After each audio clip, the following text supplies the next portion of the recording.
فیض کسے کہا جاتا ہے؟ فیض دو چیزوں کو کہتے ہیں، ایک وہ چیز جو آپ کی ضرورت ہو اور آپ کے علم میں ہو، اور دوسرا اس کو کہتے ہیں جو ضرورت تو ہو لیکن علم میں نہ ہو۔ ضرورت کسے کہتے ہیں؟ ضرورت وہ جو وجود کی نہ ہو، وہ چیز جو آپ کے اللہ کے سفر میں آپ کی رفتار کو صحیح کرے، آپ کی استعداد کے اندر ایسی چیز کا حاصل ہو جانا جہاں وہ استعداد پہنچ سکتی ہے، علم کے بغیر یا عمل کے بغیر۔ اس لیے اس کو فیض کہتے ہیں۔ اگر وہ علم کے ساتھ یا عمل کے ساتھ یا کوشش سے حاصل ہو تو اس کو نتیجہ کہتے ہیں، یہ آپ کا حاصل ہے۔ اسے کیا کہتے ہیں؟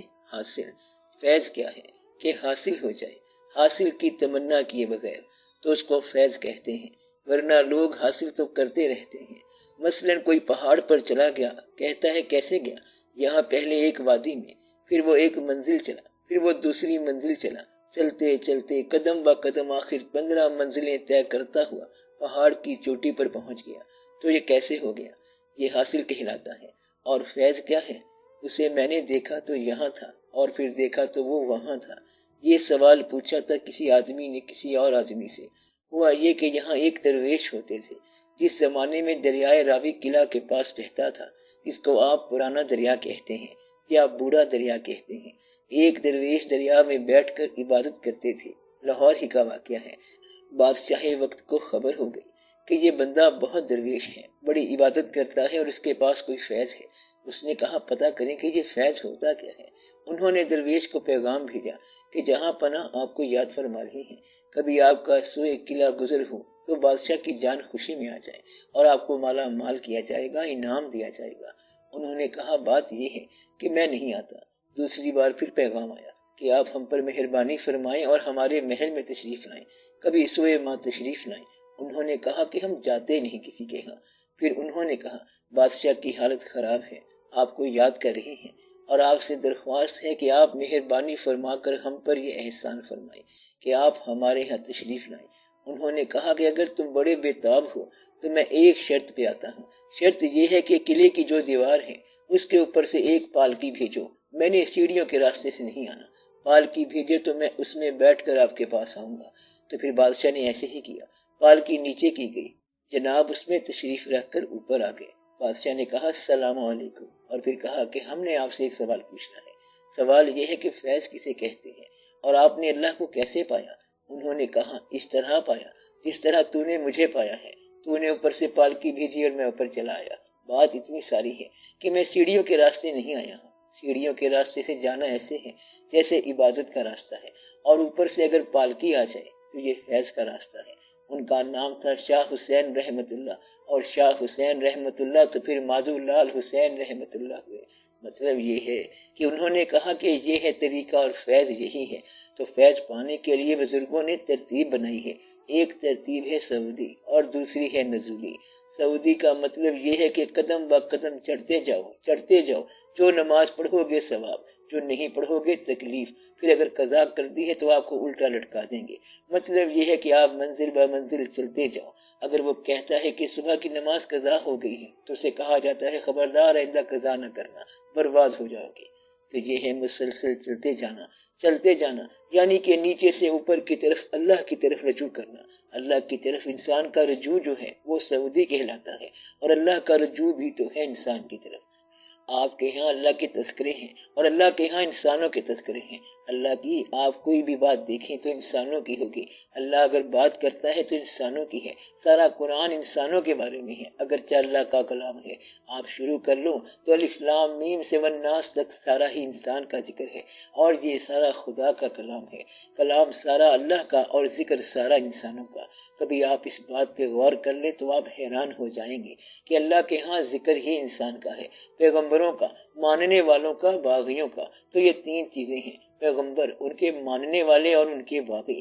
کائنات اور انسان کے لیے کیا رکھا گیا ہے، آنے والے زمانے میں انسان کو کیا ملے گا، اور انسان کہاں سے آیا، کیسے پیدا ہوا اور کہاں پہ جانا ہے۔ سارا قرآن ٹوٹل انسان اور ٹوٹل اللہ۔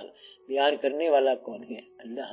تو گویا کہ اللہ کریم جب بھی بیان فرماتا ہے تو انسان کو ہی بیان کرتا ہے، اور انسان کی شرافت یہ ہے کہ وہ جب بھی بیان کرے تو اللہ کو بیان کرے۔ انسان جب بھی ذکر کرے اللہ کا ذکر کرے، تو جب اللہ انسان پر رحمت کرے، فیض کرے، اس سے رابطہ کرے، تو یہ نزولی نظام ہے۔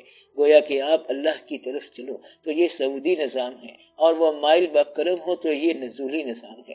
اللہ کریم انسان کی طرف مائل با کرم ہے۔ اس نے فرمایا میں نے چاہا کہ میں پہچانا جاؤں تو میں نے انسان کو تخلیق کیا اس لیے کہ پہچانا جاؤں، بلکہ میں نے یہ چاہا کہ تو بھی پہچانا جائے تو تجھے تخلیق کیا۔ کچھ لوگ محنت کرتے کرتے رائٹر بنتے ہیں، تحریر لکھتے ہیں، شعر بھی کہتے ہیں، اور کچھ لوگوں پہ یہ پیدائشی وارد ہے۔ آپ نے کبھی دیکھا کسی کا پیدائشی طور پہ اچھا گلا ہے، کہتا ہے تو نے کون سی جگہ سے سیکھا؟ اس نے کہا نہیں، پیدائشی طور پر میرا گلا اچھا ہے۔ کوئی آدمی پیدائشی طور پر تصویر بنانا جانتا ہے۔ سقراط نے کہاں پہ کون سے اسکول میں تعلیم حاصل کی؟ کہتا ہے کوئی تعلیم حاصل نہیں کی۔ وارث شاہ رحمت اللہ کہاں کے پڑھے ہوئے ہیں؟ پنجاب یونیورسٹی کے پڑھے ہوئے ہوں گے۔ تب تو پنجاب یونیورسٹی نہیں ہوتی تھی۔ غالب جو ہے کیا وہ علی گڑھ یونیورسٹی کا طالب علم تھا؟ وہ طالب علم ہی نہیں تھا۔ اس طرح انگریزی میں شیکسپیئر کو دیکھ لو، یہ کسی جگہ کا تعلیم یافتہ نہیں ہے، تو یہ نیچر کی یونیورسٹی ہے، قدرت کی اپنی۔ ثابت یہ ہوا کہ ہمارے دور تک بھی یہ نظر آ رہا ہے کہ کچھ لوگ جو ہیں یہ امی ہیں، یعنی بغیر استاد کے ہیں، تو اللہ جو ہے اپنی طرف سے یہ بناتا رہتا ہے، عطا کرتا رہتا ہے۔ کچھ لوگ تو اپنے آپ کو محنت سے خوبصورت بنائیں گے، اور کچھ لوگ محنت کے بغیر پیدا ہی خوبصورت ہو گئے۔ تو یہ کیا بات ہے؟ کبھی آپ نے کسی کو خوبصورت بنتے دیکھا اور کیا آپ کو اس سے محبت ہوئی؟ مدعا یہ ہے کہ وہ چہرہ ہی خوبصورت ہو گیا اور انسان کی زندگی میں انقلاب آ گیا۔ تو اللہ کریم کی طرف سے انسان کو جو عطا ہوتی ہے یہ سارے کا سارا فیض ہے۔ تو فیض یہ ہے کہ کچھ لوگ محنت کرتے کرتے رسائی حاصل کرتے ہیں، اور کچھ لوگوں کو آسانی سے مل جاتا ہے۔ جسے چاہا در پہ بلا لیا، جسے چاہا اپنا بنا لیا۔ یہ بڑے کرم کے ہیں فیصلے، یہ بڑے نصیب کی باتیں ہیں۔ یہ نہ کوئی دور کی بات ہے اور نہ قریب کی بات ہے، بس جس کو چاہا اس پہ مہربانی کر دی۔ یہ جو مہربانی ہوتی ہے اس کو ہم کہتے ہیں فیض یا فضل یا احسان۔ تو فیض کیا ہوتا ہے؟ اس کی مہربانی۔ ایک مرتبہ کا واقعہ ہے کہ ایک درویش کہیں جا رہا تھا، گلیوں میں سے گزرا تو اس نے دیکھا کہ بچیاں تندور پہ روٹیاں لگوانے جا رہی ہیں۔ تو ایک بچی دوسرے بچی سے کہتی ہے کہ دیکھو تم ابھی تو گئی ہو اور ابھی روٹی لگوا کے آ گئی ہو۔ اس نے کہا بات یہ ہے کہ میری روٹیاں تو جاتے ہی لگ جاتی ہیں۔ اتنی سی بات اس درویش نے سنی اور کہتا ہے کہ قسمت والے ہیں جن کی جاتے ہی لگ گئی ہیں۔ اس طرح وہ درویش فیض یاب ہو گیا، کپڑے پھاڑ کر نکل گیا، تو وہ قسمت والے تھے جن کی روٹیاں جاتے ہی لگ گئی ہیں۔ تو اس درویش نے کچھ اور ہی سمجھا کہ جاتے ہی لگ گئی ہیں کا کیا مطلب ہے؟ اس کا نصیب ہے کہ کون سی بات سے کون سا علم سیکھ لیا، بات کون سی ہے اور علم کون سا لے گیا۔ ایک درویش نے ایک ہندو لڑکی کو دیکھا، وہ بڑی خوبصورت سی لڑکی تھی۔ درویش نے وہیں کھڑے کھڑے سوچا کہ یا اللہ اس کو آپ نے دوزخ کے لیے پیدا کیا، کیا ایسا نہیں ہو سکتا کہ یہ جنت میں جائے؟ تو وہ لڑکی وہیں کلمہ پڑھنے لگ گئی، تو درویش کی آرزو پوری ہو گئی۔ مطلب یہ ہے کہ اب اس کا نصیب دیکھو کہ کیا ہے۔ اس کو نصیب والے نے دیکھا اور اس کا نصیب بدل گیا، تو یہ فیض ہے۔ تو ایسے لوگ بھی تھے جو دیکھتے ہی کلمہ پڑھا دیا کرتے تھے۔ تو اس درویش کے سوچنے سے لوگ کلمہ پڑھتے تھے، تو اس لڑکی نے کلمہ پڑھ لیا۔ پھر اس پر مقدمہ چلا، مقدمہ کسی سکھ کی عدالت میں پیش ہوا۔ یہ پرانے زمانے کی بات ہے۔ بابا جی رحمت اللہ سکھ کے پاس گئے اور کہا کہ یہ تو ایسے ہی بدنام کرتے ہیں کہ میں کلمہ پڑھاتا پھرتا ہوں، میں نے تو کسی کو کلمہ نہیں پڑھایا۔ یہ جو آپ کا ریڈر بیٹھا ہوا ہے اسے کیا میں نے کلمہ پڑھایا ہے؟ تو وہ ریڈر بھی کلمہ پڑھ گیا، اور یہاں پر آپ میجسٹریٹ بیٹھے ہیں تو کیا آپ کو میں نے کلمہ پڑھایا ہے؟ تو وہ جج بھی کلمہ پڑھ گیا۔ پھر کہتے ہیں یہ جو سارے بیٹھے ہیں کیا انہیں ہم نے کلمہ پڑھایا ہے؟ وہ سارے کلمہ پڑھنا شروع ہو گئے۔ کہتے ہیں میں نے کسی کو کلمہ نہیں پڑھایا، بھلا میں کسی کو کلمہ پڑھا سکتا ہوں؟ تو یہ سارا فیض ہے۔ اور کچھ لوگ ہوتے ہیں جن سے ایسا واقعہ ہو جاتا ہے۔ تو فیض کیا ہوا؟ فیض دینے والا مل جائے تو فیض ہی فیض ہے۔ تو کچھ لوگ ہوتے ہیں فیض دینے والے، ان کا نام ہے فیض رساں۔ نام کیا ہے؟ فیض رساں۔ وہ ہر دور میں رہتے ہیں، ہر مقام پر رہتے ہیں، یا یہ کہو کہ ایک دور میں رہتے ہیں ہر دور کے لیے۔ یہ بھی آپ کہہ سکتے ہیں کہ ایک دور کا انسان ایک ہی ہوگا، یا سارا دور ہی ان کا اپنا ہوگا۔ اسے کیا کہتے ہیں؟ فیض رساں۔ وہ جدھر سے گزر گئے فیض دیتے چلے گئے، اس کے نام میں فیض ہے، اس کی نگاہ میں فیض ہے، اس کے ملنے میں فیض ہے، اس کی یاد میں فیض ہے، اور وہ فیض ہی فیض ہے۔ اس کا نام لینے سے فیض ہے۔ پہلے وہ اپنا نام دیتا ہے، پھر ساتھ ہی فیض دے دیتا ہے۔ وہ فیض والا انسان ہی ہوتا ہے۔ اللہ کا فیض بھی انسان کے ذریعے ہے۔ اللہ تعالیٰ بڑا ہی مہربان ہے، اپنا فیض بھی انسان کے ذریعے دیتا ہے۔ اپنا کلمہ جو ہے اس میں بھی ساتھ انسان کو ملاتا ہے، وہ انسان کے بالکل ساتھ ہی ہے۔ کہتا ہے تم میرے ساتھ کسی کو نہ ملاؤ مگر میں ضرور ملاؤں گا۔ کیا کہتا ہے؟ تم میرے ساتھ کسی کو نہ ملاؤ لیکن میں ضرور ملاؤں گا۔ کہتا ہے شرک نہ کرنا، اور پھر یہ کہتا ہے کہ جس نے میرے حبیب صلی اللہ علیہ وآلہ وسلم سے محبت نہیں کی اس نے میرے سے کیا محبت کرنی ہے؟ تو آپ نے شرک نہیں کرنا۔ شرک کا مطلب ہے کسی کی عبادت نہیں کرنی، عبادت کا انداز نہیں کرنا، مگر محبت میں ہر ایک کو وہ خود ہی شریک کرتا ہے۔ جن سے محبت کرتا ہے وہ اللہ کے محبوب صلی اللہ علیہ وآلہ وسلم ہیں۔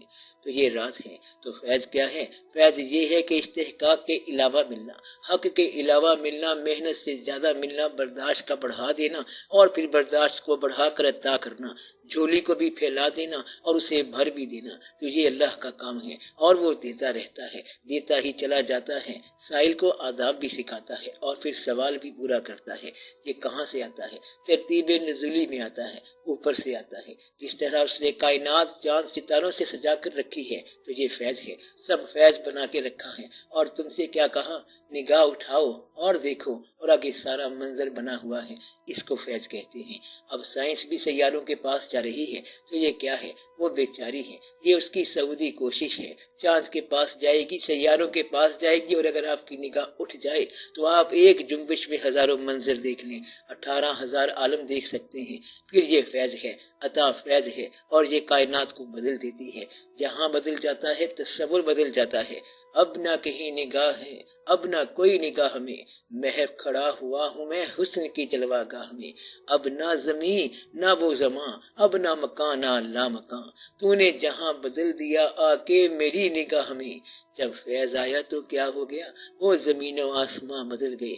کہتا ہے اب وہی زمین تو ہے لیکن بدل گئی، وہی رنگ ہے لیکن بدل گیا، وہی مزاج ہے لیکن بدل گیا، سارا کانسیپٹ آف لائف بدل گیا، پیٹرن آف لائف بدل گیا، زندگی کا نظریہ بدل گیا اور زندگی کا طور بدل گیا۔ تو یہ فیض ہوتا ہے۔